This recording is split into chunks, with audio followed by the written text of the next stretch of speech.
I recently had to experience something that scarred me for life. But what I did after was even crazier. He abandoned me at the departure gate, hand in hand with his secret lover, as my boarding group was called. So I swapped their tickets for 2 screaming baby seats and plotted payback. But before we begin, please hit the like button and let me know where in the world you're watching from today. It's always fascinating seeing who's joining us from around the world. I was 38, a Chicago project manager named Rachel Quinn, and that Tuesday sunrise smelled of cinnamon pretzels and possibility. My husband David, after 9 jittery years of drifting anniversaries, had proposed a reset in Cancun. My carry-on was stuffed with sunblock and naive hope. His, I would soon discover, contained betrayal. At security, the first fault line cracked. David lagged behind, tapping frantic messages into his phone, cheeks too flushed for a mundane client crisis. I ignored the warning because airports breed denial. Nobody wants a public meltdown between an Auntie Anne's and an X-ray belt. So I smiled, slipped my shoes back on, and imagined turquoise water doing something miraculous to our marriage. When we reached gate D12, the loudspeaker announced boarding. Sunlight slanted across the windows like a blessing. That's when Melissa arrived. Cherry red lipstick, velvet choker, stilettos that clicked a metronome of doom. She threaded her arm through David's as though rehearsing a scene. He didn't meet my eyes. Instead, he murmured, "Rachel, I think you know we're done. I'm flying with Melissa." My ears roared like the jet outside the glass. Suitcases rolled past, toddlers wailed, and in the middle of all that human noise, my marriage detonated. 3 deep breaths kept me from shattering. I forced my voice to stay even and said, "Sure, have a nice flight." His triumph was so complete he missed the tremor in my fingers, the tremor of strategy, because those tickets lived on my frequent flyer account. I strolled away, but instead of collapsing in the restroom the way a rationally heartbroken person might, I found an empty row of seats, opened the airline app, and answered the security question. The name of my childhood street. Birchwood. 2 taps later, the reservation screen appeared. I downgraded their seats to the unholy last row beside the lavatory. Non-reclining, non-refundable. Then I listed my seat on the standby marketplace. Spring break crowds will pay anything for a non-stop to Cancun. $1,200 hit my account like a confetti cannon. Petty? Absolutely. But the flavor was electric. While David and Melissa boarded blissfully unaware, I called for a rideshare home. The driver raised an eyebrow when I climbed in with a single carry-on. "Vacation canceled?" he asked. "Just rerouted," I said, and tipped extra. Back in our condo, the silence felt as cavernous as the O'Hare terminal. I brewed industrial-strength coffee and watched steam rise. Our wedding photo still sat on the countertop. David in a charcoal suit, me in a lace tea-length dress, our laughter caught mid-flight. I laid the frame face down. Then I opened our joint banking app and noticed an overnight charge. A diamond tennis bracelet shipped to MN Melissa's initials, no doubt. The nausea that followed crystallized into pure resolve. I transferred the entire vacation fund, almost $9,000, into my personal emergency account. Insurance against further surprises. Next, I dialed Maya, my college roommate turned divorce attorney, a woman whose laugh always sounded like secrets clicking into place. "Remember that prenup you begged me to sign but David rejected because love is bigger than paperwork?" I asked. Maya chuckled. "Please tell me you need scorched earth representation." By early afternoon, she had drafted separation papers citing adultery and was delighted to learn I possessed screenshots of the bracelet receipt and a small anthology of affair emails I'd discovered months earlier, but filed under delusional optimism. My phone pinged. A text from David bounced in through the plane's Wi-Fi. "We'll talk when I land. Wi-Fi sucks." I replied with a single emoji. Tiny digital thumb. Enormous satisfaction. To keep busy, I visited David's office. Security still recognized me and waved me upstairs. I boxed up proof of his romance, printed emails with timestamps, the jewelry invoice, blurry selfies of him and Melissa from her Instagram.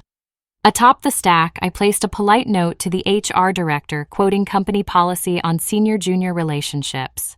It was corporate Ragnarok wrapped in resume paper. The outgoing mail slot swallowed it whole. Back home, I canceled David and Melissa's return flights, refusing the refund credit to my account.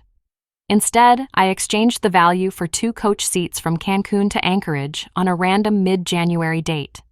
Non-transferable, non-refundable, famously frigid, a petty masterpiece. That evening, I sat on the couch scrolling through vacation photos posted by strangers while nursing a mug of tea. Rage bubbled whenever I pictured David's smug expression, but it kept me warm. When exhaustion finally dragged me to bed, I sprawled across the king-size mattress diagonal, letting the emptiness breathe. Morning light crept across the duvet. My phone vibrated with a resort selfie of David and Melissa clinking margaritas captioned, "Fresh Start." Rage smoldered anew, yet grief laced through it, an ache for the version of us that had once slow-danced in our tiny first apartment eating takeout lo mein. I allowed 2 tears, then sealed my heart behind armor.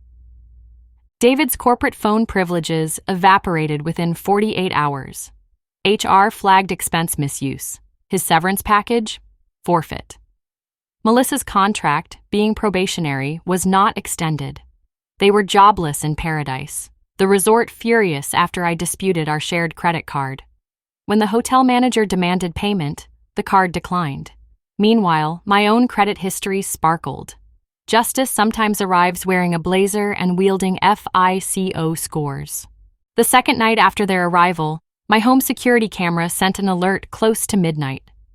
David stood at the door, suitcases slumped like guilty dogs. He entered the code, now changed, and the smart lock flashed red. He hammered the door with his fist and shouted my name until the porch light sensed stillness and clicked off. I watched live from bed, whispered, "Wrong flight, wrong gate," and muted the feed. Days blended, but not into the numb haze I expected. Instead, they formed a ladder out of despair. I redecorated the guest room, took long jogs along Lake Michigan, rediscovered the taste of solitude.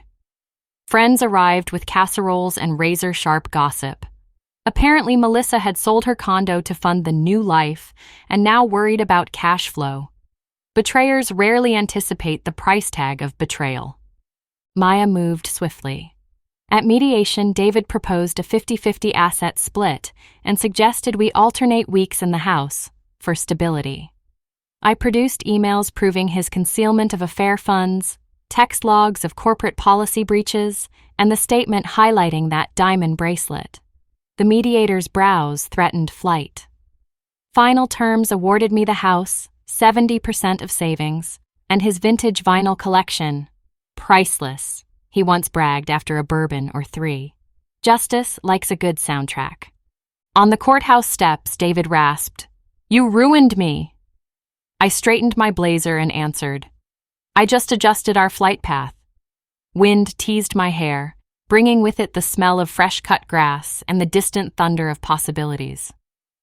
With the legal battle ended, I booked a solo weekend in Santa Fe using loyalty miles, including the $1,200 I'd earned reselling my seat.